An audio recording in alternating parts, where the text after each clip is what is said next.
నీకు అసలు బుద్ధి ఉందా? తను దూరడానికి కంటే లేదు గాని మెడలో డోలని ఆ గురకమేళాన్ని రూమ్ లో చేరుస్తావా?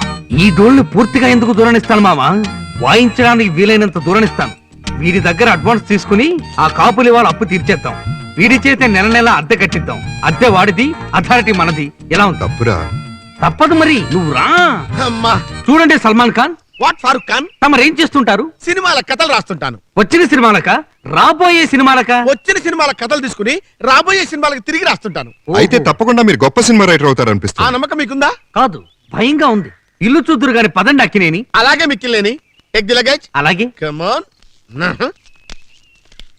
ఇదే నేను చెప్పిన ఇంద్రభవనం. ఇది ఇంద్రభవనమా?